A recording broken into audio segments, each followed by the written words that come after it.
दोस्तों, मैं के मोहन आपका हार्दिक स्वागत करता हूं अपने YouTube channel IAS with Hari Mohan पर।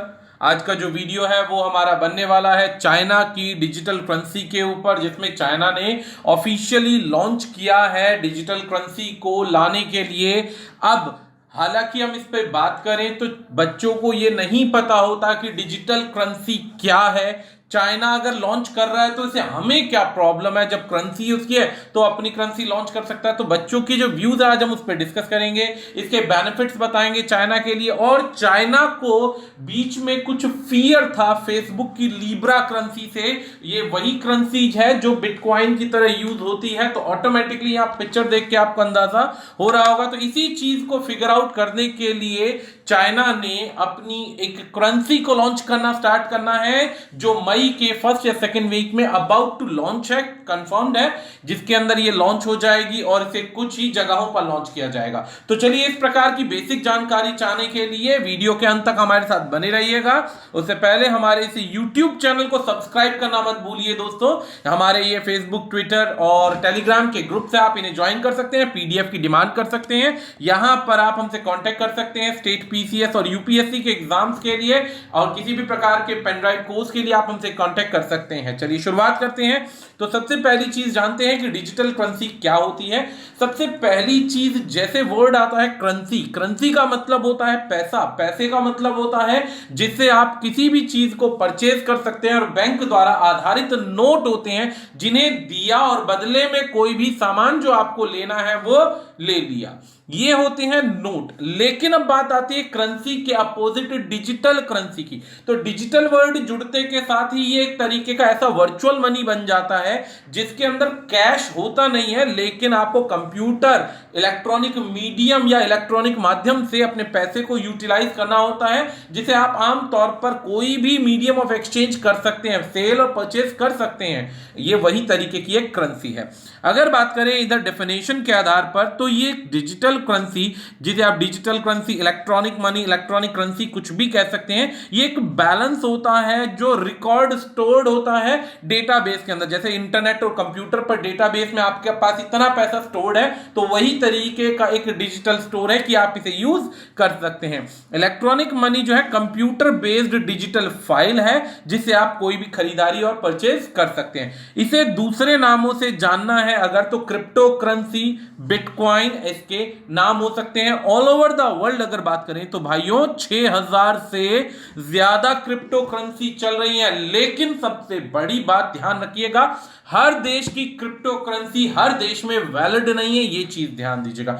एक कंट्री के अंदर आप सर्कुलेट कर सकते हैं, हाँ, दो बाकी कंट्री के अंदर अगर मान्यता मिल गई है, उसको सब्सक्रिप्शन है, तो उसे आप चला सकते हैं। अदरवाइज हर कंट्री में ये वैलिड नहीं है। इसकी कोई physical shape, size, colour, manner नहीं होता है। दूसरी चीज ये कि ये ट्रांजैक्शन के लिए यूज जरूर होती है, लेकिन इसको कई बार ऐसा होता है कि इसे कंट्रीज के द्वारा, गवर्नमेंट के द्वारा एक्सेप्ट नहीं किया जाता। तो 1% अगर लॉस होता है तो पर्सन इसको यूज करने वाला खुद ही रिस्पॉन्सिबल होगा, इसके पीछे गवर्नमेंट कोई रिस्पॉन्स नहीं देती है। इसकी अगर बात की जाए तो यूजुअली ये गवर्नमेंट के द्वारा इशू नहीं की जाती है, ये कोई लीगल टेंडर भी नहीं है। जैसे आपके नोट पे लिखा होता ना RBI के गवर्नर का साइन कि मैं पे करने के लिए रिस्पॉन्सिबल हूं, ऐसा इस पर कुछ भी नहीं होता है। ये एक ऑनरशिप होती है गवर्नमेंट बॉर्डर्स के थ्रू, ठीक है। यूजुअली जो गवर्नमेंट बॉडी होती है इस करेंसी को लीगल कंसीडर नहीं करती है ऑनरशिप के आधार पर। लेकिन इस समय जो ऑल ओवर द वर्ल्ड है क्रिप्टो करेंसी सबसे ज्यादा यूज हो रही है, 6000 से ज्यादा। और जैसे जैसे मार्केट का सिनेरियो हर चीज में डिजिटलाइज हो रहा है, बिटकॉइन की बढ़ती हुई रेपोज को देखने के लिए, बदलते हुए रेट्स को देखते हुए इसको एक्सेप्ट कर पाना हर कंट्री की इस समय एक बेसिक नीड बन चुका है। अकेला क्रिप्टो करेंसी वर्ड ही एक ऐसा है जिसे किसी भी कंट्री में कहीं भी आप क्या कर सकते हैं, परचेज और सेल कर सकते हैं अगर वैलिडेशन है तो। अब अगला पॉइंट आता है हमारे पास में कि चाइना क्या सोचता है इस क्रिप्टो करेंसी के बारे में। सबसे पहली चीज, अभी तक इससे पहले तक चाइना की खुद की कोई डिजिटल क्रिप्टो करेंसी नहीं है या डिजिटल करेंसी नहीं है। इवन दैट जब चाइना के सामने बिटकॉइन की बात की गई तो वो बिटकॉइन को एक तरीके से डेंजर मानता था, वो उसे कभी एक्सेप्ट करता ही नहीं था, उसको हमेशा नेगेटिव मानता था, जैसे हमें सोर्सेज न्यूज़पेपर से पता चलता है। दूसरी चीज ये कि चाइना के सामने जब फेसबुक का लिब्रा सेक्शन आया, लिब्रा यानी कि फेसबुक ने भी अपनी ऐसे ही डिजिटल मनी, डिजिटल करेंसी को लागू करने का डिसीजन लिया, तो जब चाइना के सामने ये बात आई तो चाइना ने इसे एक्सेप्ट नहीं किया बल्कि इसकी बुराई करी, इसको अपना डिसअप्रूवल दिया कि अगर ऐसा होता है तो ये सही नहीं है, ये एक लॉस है, खतरा है हर उस कंट्री के लिए जो धीरे धीरे डेवलप हो रहा है। डेवलपिंग कंट्रीज के लिए खतरा है, कहीं ऐसा तो नहीं कि अकेला फेसबुक या उसकी लिब्रा करेंसी पूरे कंट्री पर या उसकी करेंसी पर कंट्रोल करने की कोशिश कर रही है। दूसरी चीज ये अनस्टेबल होता है, कभी वैल्यू गिर गई कभी वैल्यू बढ़ गई, तो हर एक मिडिल क्लास इंसान के लिए ये एक डिस्टर्बेंस का पार्ट रहेगा, लोग अपने काम धंधे को छोड़कर इसी पे ध्यान देंगे। दूसरी चीज इस डिजिटल करेंसी के बारे में उसकी सबसे इंपॉर्टेंट वर्डिंग ये थी कि ये एक्सेप्टेबल तभी हो सकता है जब किसी गवर्नमेंट कंट्रोल में आ जाए, जिसके पीछे कोई लीगल टेंडर हो, जिसमें घाटे के नुकसान के शेयर मार्केट के आधार पर कोई रिस्पॉन्स ना हो, तो ही ये करेंसी कामयाब हो सकती है। चाइना लॉन्ग ड्यूरेशन से इसकी बुराई करता आ रहा था दोस्तों। 2017 से पहले की बात की जाए तो चाइना ने कहा था, 5 सालों से कहता आ रहा है कि मैं अपनी क्रिप्टो करेंसी को लागू करूंगा, लाऊंगा, लेकिन अभी तक उसका कोई लीगल प्रूफ नहीं आया था। बार बार जो बिटकॉइन की फ्लक्चुएशन है, बिटकॉइन की मार्केट फ्लक्चुएशन को देखकर हर बार उसे होल्ड पर डाल दिया जा रहा था। अगर बात की जाए तो गवर्नमेंट के सामने चाइना ने यहां तक बोला कि अगर इसे लागू किया गया तो G20 के जितने भी डेवलपिंग कंट्रीज हैं उनके लिए यह अच्छा खासा लॉस हो सकता है, क्योंकि सेंट्रल बैंक की सपोर्ट नहीं है इसके पीछे और इसे लॉन्च नहीं किया जाना चाहिए। तो ऐसे चाइना के ये व्यूज थे अभी तक क्रिप्टो करेंसी के बारे में। लेकिन अब प्रॉब्लम क्या आई कि प्रॉब्लम ये आई कि चाइना जो है बार बार जो बिटकॉइन की सक्सेस है उसको देखकर और कभी कभी उसकी डाउनफॉल को देखकर अपने व्यूज में बदलाव लाता जा रहा है। तो चलिए बिटकॉइन के पहले व्यूज समझ लेते हैं। बिटकॉइन भी एक तरीके से हमारी क्रिप्टो करेंसी ही है, कभी ये बहुत बूम पाती है कभी नहीं। अगर हम आंकड़ों की बात करें तो 2013 में अप्रैल के अंदर इसके आंकड़े क्या थे? 2013 के अंदर इसके आंकड़े थे $233 और डाउनफॉल हुआ $67 पे, यानी कि एकदम से ओवरनाइट इसके अंदर बदलाव आया। तब इसके लिए व्यू आया कि ये अनस्टेबल है, ये प्रॉफिटेबल नहीं है, कभी भी हाइप क्रिएट कर सकता है, कभी भी ये डाउन चला जाएगा। इसके बारे में ऐसे व्यूज चाइना के थे। दूसरा पॉइंट ये बोला गया, जब दोबारा देखा गया तो 2017 में फिर से इसे नोट किया गया। 2017 के अंदर जनवरी के अंदर इसका जो वैल्यू था वो $1000 था। इसके बाद ये जून के अंदर जाते जाते 3000 तक पहुंच गया। जून से रिटर्न हुआ, जुलाई तक ही आया था कि 1869 की वैल्यू पर ये आ गया। यानी कि जो बिटकॉइन की वैल्यू है कभी अप हो रही है कभी डाउन हो रही है। अब ऐसी अप और डाउन के बाद चाइना ये नोट कर रहा है कि प्रोग्रेस ही है कि 67 तो एकदम नकारात्मक वैल्यू थी, अगर उसकी जगह 1869 की भी डॉलर या शेयर मार्केट में इसको वैल्यू मिलती है या किसी भी प्रकार से इसकी मार्केट वैल्यू अप होती है तो ये भी एक तरीके से इनकी करेंसी को एक बेनिफिट है। तो सिचुएशन के अनुसार चाइना जो है चेंज होता जा रहा है। अब सिचुएशन के अनुसार चेंज हुआ तो चाइना ने क्या बोला, अपने पोटेंशियल बेनिफिट्स को ध्यान में रखते हुए चाइना ने कंपेयर किया अदर कंट्रीज से और उसके लिए हार्ड लाइन एटीट्यूड दिखाया था। स्टार्टिंग में चाइना ने अपना हार्डलाइन एटीट्यूड दिखाया था कि किसी भी प्रकार से कोई भी कंट्री के अंदर किसी भी प्रकार की क्रिप्टो करेंसी की परचेज नहीं करेगा। यह सबसे पहला पॉइंट था, हार्डलाइन एटीट्यूड था बिल्कुल कंडीशंस के अंदर। 2017 के अंदर बिटकॉइन की heading towards it's record high price, 2017 में जैसे कि मैंने बताया एकदम रिकॉर्ड हाई प्राइस था। उस परिस्थिति में Beijing introduce a ban on crypto currency पर बैन हुआ। Exchange to prevent citizen from purchasing digital currency with Chinese yuan के बदले में बिटकॉइन लेने के लिए सख्त इंस्ट्रक्शन थी कि नहीं लिया जाएगा। जिन्हुआ article not wholly positive about Bitcoin, claiming that anonymous nature क्या यानी कि इस नेचर को समझा नहीं जा सकता of the cryptocurrency meant it used illicit activities like money laundering। illicit activity का मतलब ये कि एक इलीगल तरीके से एक्टिविटी हो रही है, जैसे मनी लॉन्ड्रिंग होता है, कभी पैसा आया तो इतना बढ़ गया कि इलीगल सोर्सेज है पता ही नहीं चला, और कभी पैसा इतना घट गया कि अपना ही खाता खाली हो गया और जो लगा रखा है वो नुकसान में चला गया। तो इस तरीके की परिस्थिति जो थी चाइना के व्यूज में आ रही थी। अब people can freely transfer money through bitcoin without having a verify various identity information. अब सबसे बड़ी जिसकी इसकी बिटकॉइन की क्वालिटी मानी जा रही थी कि आप ज्यादा से ज्यादा पैसा ट्रांसफर कर सकते हो अपनी इंफॉर्मेशन दिए बिना। अब अपनी इंफॉर्मेशन दिए बिना अगर पैसा ट्रांसफर कर सकते हो तो ऐसी ट्रांसफर को इलीगल ट्रांजैक्शन कहा जाएगा। इलीगल ट्रांजैक्शन, अब इस तरीके से अगर लोग ट्रांसफर करने लग गए पैसे को और युआन को, तो इससे प्रॉब्लम क्या आएगी, टैक्सेस होल्डर्स के अंदर वो बच जाएंगे और जितना पैसा है उसे मार्केट में फ्लोट करते रहेंगे, तो गवर्नमेंट के पास उसका कोई रिकॉर्ड नहीं रहेगा और वो एक टोटली गवर्नमेंट के लिए लॉस होगा। तो इतनी बड़ी गवर्नमेंट को रन कर पाना इम्पॉसिबल हो जाएगा। और करंटली जो most important use of bitcoin है वो ब्लैक मार्केट ट्रांजैक्शन यानी डार्क वेब की ट्रांजैक्शन को दिखाता है। डार्क वेब एक ऐसा सेक्शन है जहां पर इंफॉर्मेशन किसी भी कंट्री की वेबसाइट्स को, किसी भी कंट्री के ट्रांजैक्शन सिस्टम को हैक करके डार्क वेब को सोल्ड किया जाता है, और पेमेंट भी जो होती है वो इसी प्रकार के एटीट्यूड से होती है जिसमें पेयर को पता होता है किसको देना है लेकिन गवर्नमेंट के पास इसकी कोई इंफॉर्मेशन नहीं होती। तो इस प्रकार की अगर ट्रांजैक्शन होने लग गई तो गवर्नमेंट के लिए एक बहुत बड़ा प्रेशर क्रिएट हो जाएगा, तो और प्रेशर यदि क्रिएट हुआ तो बहुत नुकसान होगा।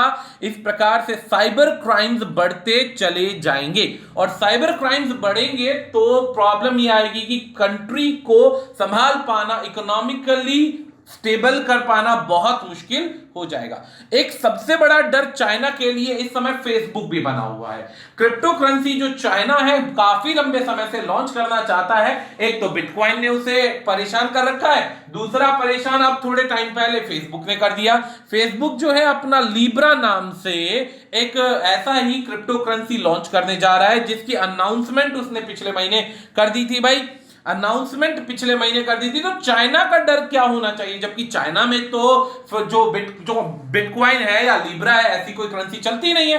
तो चाइना के लिए सबसे बड़ा डर यह है कि लिब्रा की बात करें तो फेसबुक के पास एट प्रेजेंटली 2.7 बिलियन सब्सक्राइबर्स हैं। 2.7 बिलियन सब्सक्राइबर का मतलब होता है पूरे वर्ल्ड की 40% आबादी है जो फेसबुक को फॉलो करती है। अब जब फेसबुक लिब्रा का पेमेंट सिस्टम अप्लाई करेगा तो ऑटोमेटिकली क्या होगा, एक बड़ा सेक्शन जो होगा, बहुत बड़ा सेक्शन जो ऑटोमेटिकली इसको जानता होगा, फॉलो करता होगा, जबकि चाइना की डिजिटल करेंसी को एक्सेप्ट करने में लोगों को बहुत लंबा समय लग जाएगा। तो इस परिस्थिति के अंदर जो फेसबुक है वो ऑलरेडी विन विन सिचुएशन में है लिब्रा से। दूसरी सबसे बड़ी परिस्थिति यह है कि जो लिब्रा के बारे में बात की जा रही है, ये लिब्रा जो यूज किया जाएगा, ये ऑलरेडी जो यूज किया जाएगा ये ब्लॉकचेन के आधार पर यूज किया जाएगा। ब्लॉकचेन टेक्नोलॉजी ऐसी होती है जिसके अंदर ना तो सेलर ना ही बायर, मतलब ना तो सेंडर पैसे भेजने वाला ना ही रिसीवर किसी भी प्रकार से लॉस में होगा। पूरा ब्लॉकचेन होगा जिसके अंदर सारी इंफॉर्मेशन होगी, और एक बार में अगर हैकर इसे हैक करना भी चाहेंगे तो कम से कम 2000 लैपटॉप या 2000 कंप्यूटर्स को उसे एक बार में हैक करना पड़ेगा, तब जाके किसी भी अमाउंट को वो चोरी कर पाएगा। लेकिन इस ब्लॉकचेन ट्रांजैक्शन का टेक्नोलॉजी का सबसे बढ़िया इंफॉर्मेशन सिस्टम क्या होता है कि एक बार में ट्रांजैक्शन करने में हार्डली 1 मिनट या 2 मिनट लगते हैं, और उस बीच में 2000 कंप्यूटर्स के पास जब इसकी ऑलरेडी इंफॉर्मेशन होगी तो बीच में इस पैसे को चुरा पाना किसी भी कंट्री के लिए पॉसिबल नहीं होगा। दूसरी चीज ये कि चाइना जब इसे लॉट करेगा तो अपने व्हाट्सएप पर और अपने व्हाट्सएप के बाद फेसबुक, इन दोनों, जब फेसबुक लॉन्च करेगा तो अपने फेसबुक और जो व्हाट्सएप है इन दोनों माध्यम पर इसे फाइनेंशियल कैपिटल फ्लो के आधार पर यूज करेगा, जो कि चाइना का मानना यह था कि ये एक ग्लोबल इकोनॉमी के लिए फियर है, एक बहुत बड़ी प्रॉब्लम है। दूसरी चीज ये है कि जब बाजार में परचेजिंग की बात आएगी तो परचेजिंग या तो अभी सबसे ज्यादा भारी मात्रा में डॉलर में होती है या फिर यूरो में होती है। अगर डॉलर और यूरो के बाद तीसरा अगर कोई नंबर आएगा और 1% लीब्रा कामयाब हो जाता है तो चाइना के युआन को तो मौका ही नहीं मिलेगा, उससे पहले ही लीब्रा जो है पॉपुलैरिटी गेन कर लेगा। ये एक सबसे बड़ा फियर है चाइना के लिए। बट फिर भी चाइना ने अब पिछले नवंबर के अंदर फाइनली एक न्यूज लॉन्च करी है। हालांकि चाइना के जो सोर्सेज हैं इतने ज्यादा आउट नहीं होते हैं दोस्तों, ये सबसे बड़ी बात आप ध्यान कर लीजिएगा। चाइना के इतने ज्यादा सोर्सेज लॉन्च नहीं होते हैं, लेकिन फिर भी चाइना ने लॉन्च किया है कि वो अपनी डिजिटल करेंसी को लॉन्च करेगा। डिजिटल करेंसी को लॉन्च करने का डिसीजन ले लिया है। ये इंडिया टुडे की न्यूज है जिसके अंदर क्लियर वर्ड्स में बोला गया है कि चाइना इस समय ग्लोबल कंपटीशन के अंदर उतरने के लिए तैयार है और ऑफिशियल मीडिया के आधार पर वो अपनी ग्लोबल करेंसी को, डिजिटल करेंसी को मई के फर्स्ट या सेकंड वीक के अंदर लॉन्च कर देगा।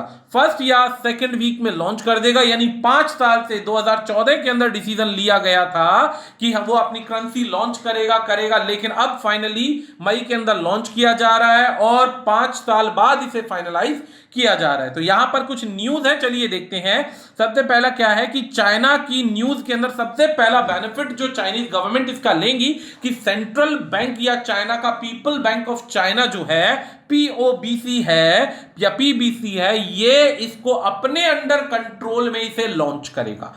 यानी कि वो सारी की सारी सुपरविजन रखेगा, सर्विलांस रखेगा, जिसके अंदर किसी भी प्रकार का ट्रांसैक्शन होगा वो सारा का सारा चाइना के बैंक्स के कंट्रोल में होगा। इस digital money, digital currency, electronic payment system को वो लॉन्च करेगा जिसके अंदर सेंट्रल बैंक और अदर फाइनेंशियल जो आपकी सिक्योरिटी सर्विसेज है वो सॉवरिजिनिटी के आधार पर इस पर कंट्रोल रखेंगी और ध्यान रखेंगी कि कोई इलीगल ट्रांसपोर्ट तो नहीं हो रहा। बैंक जो है इसका ट्रायल डायरेक्टली हर जगह नहीं करेगी, कुछ ही शहरों के अंदर इसे चलाया जाएगा। इनिशियली जब चलाया जाएगा इसे पहले चलाकर देखेंगे, largest bank in the country and telecom carriers के आधार पर इसे चलाकर देखेंगे, इन्वॉल्व करेंगे और जब ये कामयाब हो जाएगा तभी इसको लॉन्च करेंगे, अदरवाइज इसको रोक दिया जाएगा। बेनिफिट मैं आपको ऑलरेडी बता चुका हूं कि ये स्टॉप करेगा इलीगल फ्लो को। अब आ जाती है बात बेनिफिट की, तो बेनिफिट में एक बेनिफिट और भी है दोस्तों।